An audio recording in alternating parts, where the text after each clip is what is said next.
Apabila tidak sah sholatnya, buruk sholatnya, berarti buruk seluruh amalnya.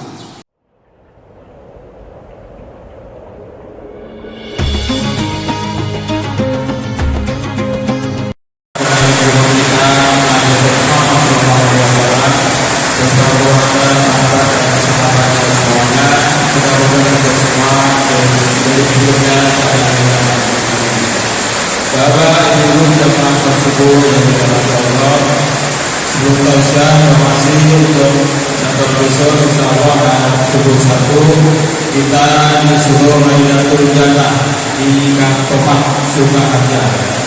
Sekali lagi besok ada 1 kita sudah silaturahmi disuruh Maidatul Jannah dan Topak Sukaharja.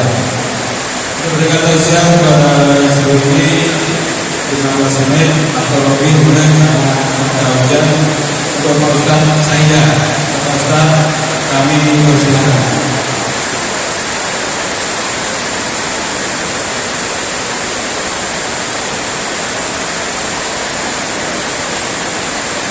Assalamualaikum warahmatullahi wabarakatuh.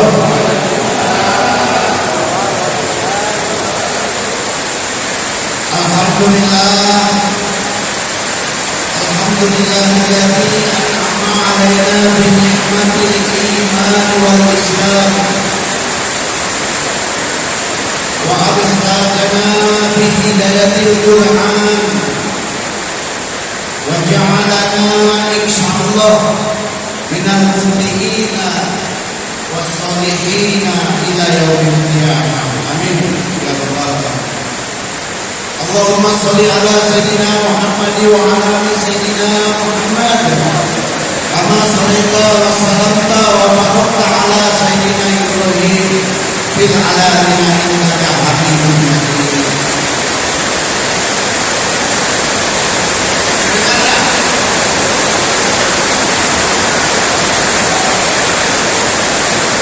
Alhamdulillah, kita bersyukur dengan sekalian kepada Allah Subhanahu wa ta'ala dengan kasih sayangnya telah menunjukkan kita di majelis yang mulia, walaupun dalam keadaan apapun, sejuk, kehujanan. Yang hadir di majelis ini tadi, yang kehujanan dengan yang tidak kehujanan, yang basah dan yang tidak basah, pahalanya berbeda. Macam saya ini bajunya basah, sorbannya basah, maka saya tutup begini kesejukan. Ini pahalanya paling besar di antara bapak dan ibu sekalian. Jemaah sekalian yang mengharap ridhonya Allah Subhanahu wa ta'ala, salawat serta salam jangan lupa terus lagi dan lagi tercurah limpah pada junjungan kita baginda Muhammad sallallahu alaihi wasallam. Lagi dan lagi, karena kelak nanti kita mengharap daripada syafaatnya beliau. Amin ya rabbal alamin. Dulu saya masih tinggal di Jakarta, ada seorang mahasiswa bertanya sama saya, mahasiswa UI Universitas Indonesia, bertanya sama saya, Pak, kan Nabi sudah dijamin keselamatannya, haram masuk neraka dan wajib di atas wajib masuk surga, kok masih diperintahkan untuk didoakan selamat? Nah, ini pertanyaan cerdas. Udah selamat didoakan lagi selamat. Bahkan Allah sendiri bersolawat atas Rasulullah. Inna Allaha wa malaikatahu yusholluna 'alan nabi. Sesungguhnya Allah berselawat kepada Nabi.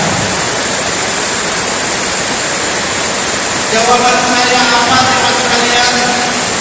Saya teringat ya, ketika saya masih belajar, itu kata kiai, kalau pakai dalil-dalil orang cerdas sudah bisa pakai sanksi perumpamaan. Karena dalil itu bukan hanya dalil akli saja, bahkan dalil yang tersirat. Maka kata guru saya,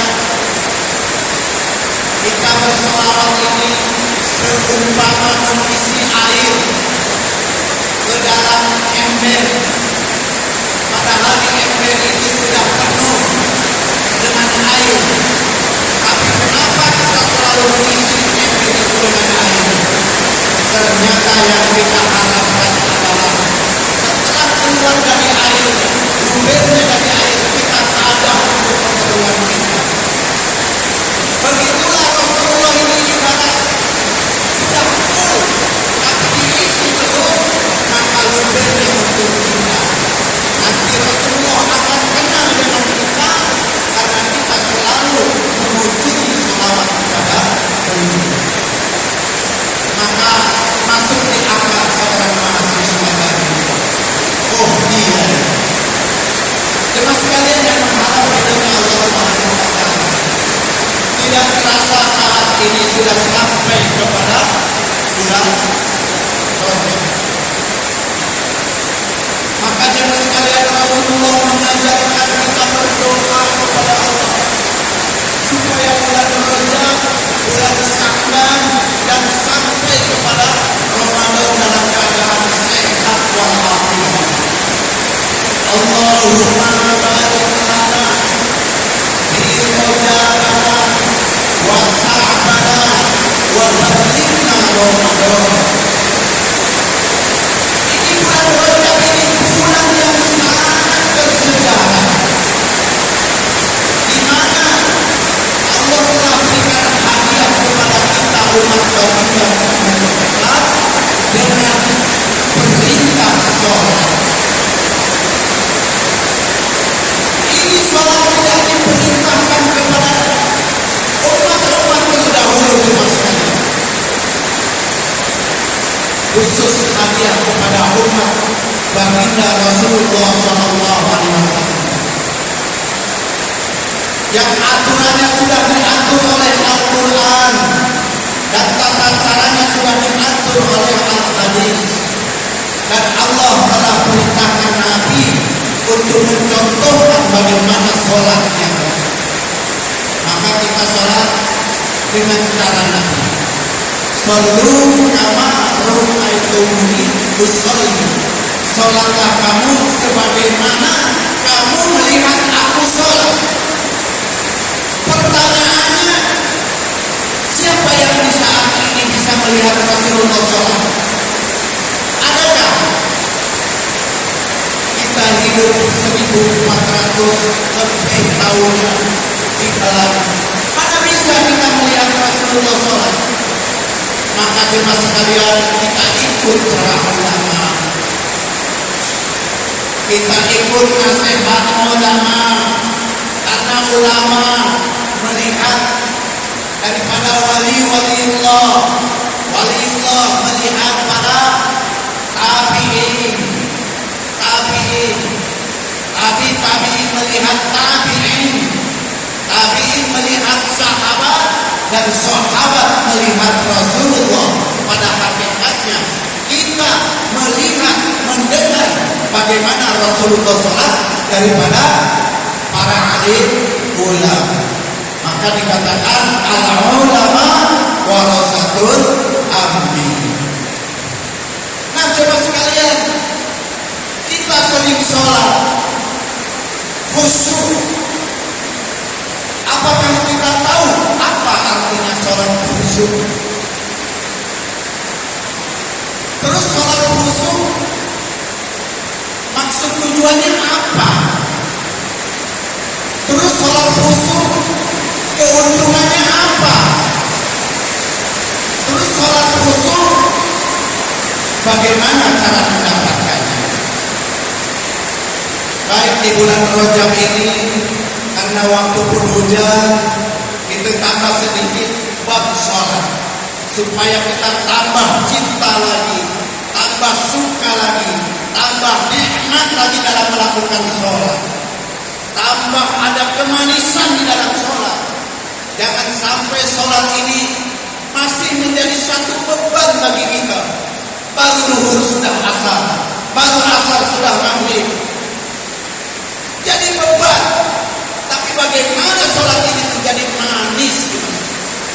Sholat ini adalah hubungan vertikal kita kepada Allah. Bercintanya seorang hamba dengan seorang kholiknya. Ini sholat. Maka kita bercinta dengan kekasih kita. Bercinta dengan kekasih kita, kita merasa ada suatu beban yang sangat berat. Justru kita di saat bercinta munculnya rasa kecintaan kita kepada Allah. Kemanisan, bukan merasa susah dan tersiksa datangnya waktu sholat. Baik, sholat artinya sholat khusyuk wal wudu, artinya sholat dengan konsentrasi batin, merendahkan diri di hadapan Allah, mengikuti cara Rasulullah. Ini sholat khusyuk. Sholat dengan konsentrasi batin, merendahkan diri di hadapan Allah, mengikuti cara Rasulullah. Ini artinya sholat khusyuk. Sholat dengan konsentrasi batin, kita semua merasa bagaimana ketika sholat Allahu Akbar. Begitu Allahu Akbar, jemaah sekalian, setan datang. Terasa tak kira-kira waktu Allahu Akbar? Berbeda Allahu Akbarnya dakwah dengan Allahu Akbarnya ibadah. Kalau Allahu Akbar azan itu dakwah. Setan lari terbirit-birit ke tengah lautan sana. Lari terbirit-birit sampai dalam riwayat terkentut-kentut jemaah sekalian.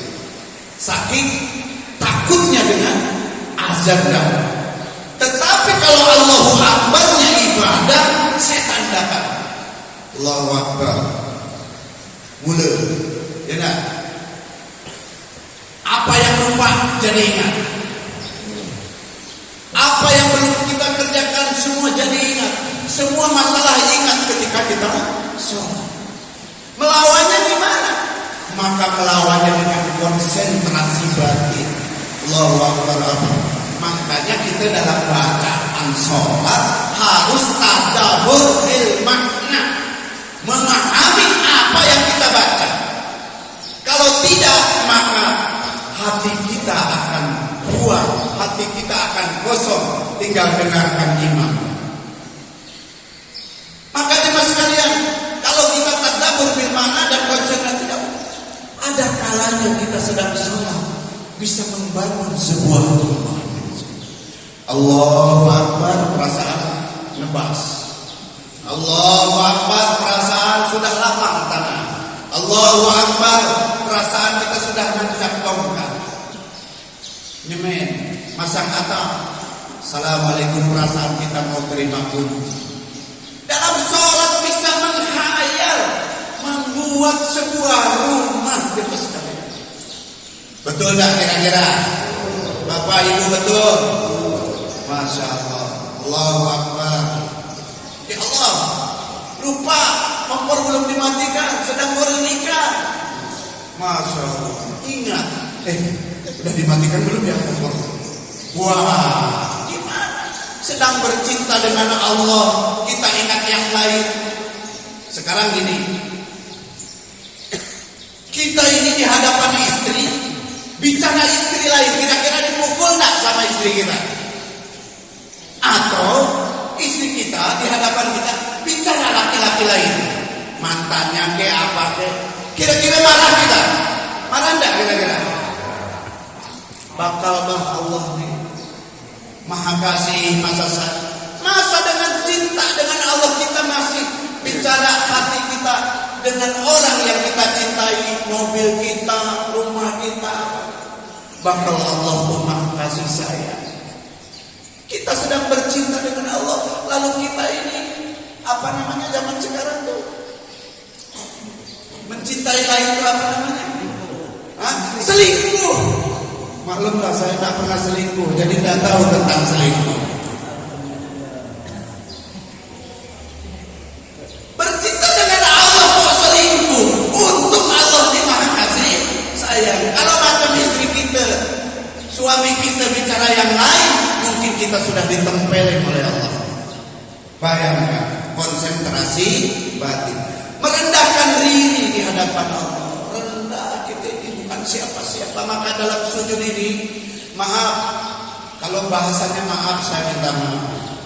Itu yang namanya burit atau pantat ini Pak, ya. Itu kalau lagi sujud di atas kepala, berarti kita ini di hadapan Allah tidak ada apa-apanya ketika sujud.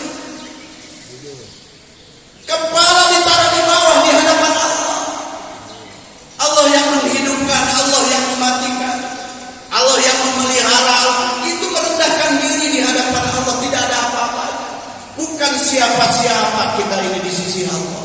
Cuman kalau di dunia ini dibedakan, atasan dengan bawahan beda. Beda. Dokter Andes dengan SD beda. Manajer dengan karyawan beda. Beda semua di dunia. Tapi kalau urusan dengan Allah tidak ada. Sama. Kalau urusan dengan Allah, jenderal sholat datang belakangan, di belakang safnya. Oh ini jenderal di depan. Oh ini insinyur di depan, SD di belakang. Jemaah sekalian yang mengharapkan kepada Allah, merendahkan diri di hadapan Allah. Kita ini bukan siapa-siapa. Hidup kita milik Allah, mati kita milik Allah. Tapi kadang-kadang kalau bapak ini berulang-ulang hidup dan berulang-ulang mati. Kalau bapak-bapak jujur ya Pak, kadang mati kan, kadang hidup. Ibu-ibu saya tanya, yang menghidupkan dan yang mematikan bukan ibu-ibu, Allah. Jemaah sekalian, rendah diri di hadapan, mengikuti cara Rasulullah. Kalau tidak mengikuti cara Rasulullah, batal sholat. Sekarang macam-macam model sholat. Ada yang ingat saja. Alhamdulillah di Sungai Gijil tidak ada yang sholatnya ingat aja ya Pak. Tidak ada ya. Mudah-mudahan tidak ada. Ingat, udah nggak sholat. Udah sholatnya udah. Tadi bila ingat mah katanya. Kalau nikah, kalau kita nikah, cuma ingat punya anak enggak? Kalau makan, cuma ingat kenyang enggak? Rasulullah yang sholat sampai bengkak kakinya, ibadah sampai bengkak kakinya. Subhanallah. Waduh, 15. Gimana nih? Sambung aja ya. Karena tadi udah diberi peluang lebih, tak apa-apa. Ya, hujan sambil nunggu khidmatnya selesai. Terus jemaah sekalian, maksud tujuan sholat itu apa? Maksud tujuan sholat adalah, kata ulama, membawa sifat ketaatan di dalam sholat ke dalam kehidupan kita sehari. Dalam sholat kita punya wudu, luar sholat kita punya wudu. Di dalam sholat kita tutup aurat, luar sholat kita tutup aurat. Dalam sholat tundukkan pandangan, doa, tawajud kepada Allah. Dalam kehidupan kita pun seperti kita bagaimana sholat. Maka jemaah sekalian, inilah maksud tujuan daripada sholat. Berlaku ayat inna sholata tanha anil fahsya'i wal munkar. Sesungguhnya sholat dapat mencegah perbuatan keji dan munkar. Kenapa sholat malah keji dan munkar juga karena terus? Kenapa? Karena sifat di dalam ketaatan di dalam sholat tidak dibawa dalam kehidupan sehari-hari. Bukan salah ayatnya, karena dalam sifat ini belum mampu dibawa dalam kehidupan sehari-hari. Masya Allah. Makanya keji dan munkar ini akan hilang dengan sholat. Karena apabila kita tinggalkan sholat jemaah sekalian, maka itu kemungkaran di atas kemungkaran. Kata ulama, kalau orang ini tinggalkan sholat, lebih kecil daripada perzinahan, pembunuhan, permabuk-mabukan, perjudian. bagaimana orang menghancurkan agama. Coba sekalian kalau ada orang menghancurkan masjid, dalam waktu sebentar orang itu akan dihajarnya, dipukulnya barangkali. Tapi kenapa kita diam-diam saja, selembel saja, tidak peduli dengan orang lain yang tidak sholat, sementara dia sedang menghancurkan agama kita? Subhanallah.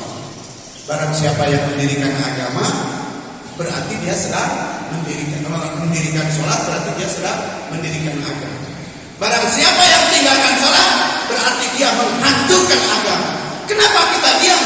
Begitu banyak orang yang menghancurkan agama. Ini kesalahpahaman kita. Datangi, ingatkan saudara kita aja, karena dia sedang menghancurkan agama kita. Jemaah sekalian, membawa sifat ketaatan di dalam sholat ke dalam kehidupan kita sehari-hari. Lalu untungnya apa sholat ini? Barang siapa yang sholat berjamaah 5 waktu selama 40 hari, tidak tertinggal takbiratul ula dari imam, maka bara'atun minan nar wa bara'atun minan nar. Dia terlepas daripada siksa api neraka dan dia terlepas dari sifat munafik. Dia di dalam kubur akan diberikan seluas-luasnya. Dia akan bisa mencapai pertanyaan daripada munkar wa nakir. Dia bisa dilepaskan daripada siksa kubur. Jemaah sekalian, dalam kubur dia mendapatkan nikmat daripada pintu surga itu. Ini sholat carilah pertolongan Allah dengan sabar dan sholat. Ini jemaah sekalian, begitu banyak keuntungan sholat. Awalu ma yuhasabu bihil abdu yaumal qiyamah as-shalah. Awalu yang pertama kali akan ditanya pada diri seorang hamba pada hari kiamat as-shalah. Fa in saluhat sairu amali, fa in fasadat sairu amali. Apabila sholatnya bagus, maka dihitung bagus semua amalnya. Apabila sholatnya jelek, maka akan dihitung buruk seluruh amalnya. Maka kita belajar dari istinja, dari wudu, dari gerak, dari bacaan sholat, dari rukun-rukun sholat kita harus lagi dan lagi belajar. Sampai kapan belajar? Sampai mati. Terutama jangan kita anggap enteng tentang toharoh, tentang buang air kecil, buang air besar, bersih-bersih itu jangan dianggap enteng. Kalau dia tidak sah istinjanya, maka dia tidak sah wudunya. Apabila tidak sah wudunya, maka tidak sah sholatnya. Apabila tidak sah sholatnya, buruk sholatnya, berarti buruk seluruh amalnya. Apalagi maaf ibu-ibu, ya, toharohnya ibu-ibu begitu banyak. Ibu-ibu belajar kepada suaminya. Oh, suami saya tidak tahu. Suaminya suruh belajar lebih tahu. Ada bab haid, ada bab nifas, ada bab wiladah, ada bab-bab yang lainnya. Masya Allah, begitu rumit, tanya. Jangan ibu-ibu tanya sama ustaz, apalagi ustaznya laki-laki, terus belajarnya berdua-duaan. Wah, ini bahaya. Jemaah sekalian, maka lagi dan lagi belajar, sehingga dalam ibadah kita ini diterima oleh Allah. Rasulullah ketika Isra Mi'raj diajak ke perumpamaan alam neraka, maka melihat begitu banyak sekali umat Rasulullah. Siapa? Wahai Jibril. Siapa dia? Wahai Jibril. Yang diharapkan oleh Rasulullah bukan umatnya, ternyata wahai Rasulullah itu umat. Kenapa dia bisa masuk neraka? Tidakkah dia ibadah? Sholatannya betul, dia ibadah, dia sholat, dia ibadah-ibadah yang lainnya. Namun dia tidak berhati-hati dalam toharohnya. Maka insya Allah yang Ramadan sampaikan lagi dan lagi kita belajar. Amin ya rabbal alamin. Tidak lupa jemaah sekalian, kita berdoa kepada guru kita, kepada sesepuh-sesepuh kita, kepada saudara kita yang lain yang telah mendahului kita. Maka mudah-mudahan diampunkan dosanya, diterima amal baiknya, dilapangkan kuburnya, diberi rahmat, diberi cahaya, diberi nikmat kuburnya. Jemaah sekalian, Nanti pun kita akan menyusul, mudah-mudahan menyusul yang kita dengan husnul khotimah. Namun saat ini kita masih minta kepada Allah panjang umur, sehat. Kalau di antara kita ada yang sakit, diangkat penyakitnya. Kalau kita punya masalah, bereskan masalahnya. Kalau kita banyak urusan, minta bereskan urusan. Kalaulah kita banyak hutang di masa kalian kita ini tidak lepas dari hutang, minta dibereskan hutang-hutang kita, bisa dilunaskan hutang kita. Kalau sudah lunas, jangan menghutang lagi di masa kalian. Ibadahlah yang mengharap ridhonya Allah, mudah-mudahan diterima oleh Allah Subhanahu Wa Taala. Mudah pertemuan kita niat amal dan sampaikan singkat dan wabillahi taufik wal hidayah. Wassalamualaikum warahmatullahi wabarakatuh. Terima kasih kepada Pak Ustaz Syedaya telah menggambar untuk kita semua. Mudah-mudahan disampaikan kita dapat mengambil makna. Terima kasih kepada pengurus dan jemaah Masjid Silaturahmi yang telah menyediakan tempatnya untuk silaturahmi pada pagi ini. Bapak Ibu sekalian, sedikit informasi. Alhamdulillah kemarin kami jemaah Sulaiman silaturahmi ke Kabupaten Sanggau. Berkat doa Bapak Ibu sekalian, kita semangat pergi, selamat pulang. Yang terakhir kemarin saya dengan Pak Utri. Bapak Ibu sekalian, bahwa kami kemarin silaturahmi di 3 masjid. Yang pertama di Masjid Keraton, yaitu Masjid Bersejarah Sultan Ayyubi. Kemudian yang kedua kita silaturahmi di Masjid Nurul Yakin di sekitar Jembatan Sago. Kemudian terakhir kita kemarin silaturahmi subuh di Masjid Agung Muawiyah, Masjid Agung Muawiyah di sana juga. Alhamdulillah oleh jemaah sana kita diterima dengan senang hati, dan mereka memang tidak tahu kalau kami silaturahmi setelah subuhnya, karena kita spontan ke sana silaturahmi di masjid, yang mana kegiatan kita dipimpin oleh Pak Ustaz Putri Ansori, dan pesan mereka sangat luar biasa, dan mereka berkeinginan juga seperti ini. Jadi mereka juga sangat terima dengan kita. Ini itu informasi dari kami yang kami silaturahmi mewakili satu sekitar 30 orang lebih. Terima kasih pada Bapak Ibu jemaah sekalian yang telah mendoakan kami, yang kami pergi kami pulang dengan selamat, tidak ada apa-apa. Walaupun tidak benar disangkut ada yang demam ibu-ibunya ya karena kecapean dan lain sebagainya. Ini informasi dari kami. Mohon maaf apabila ada kesalahan. Sekian, kita tutup dengan doa kifarat majelis. Alhamdulillah. Assalamualaikum warahmatullahi